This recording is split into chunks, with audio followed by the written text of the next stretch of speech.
Deus nos guarde em seu santo amor.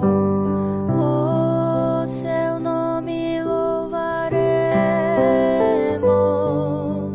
onde quer que nos achemos. Deus nos guarde em seu santo amor. Ao voltar Jesus, estaremos livres de qualquer condenação.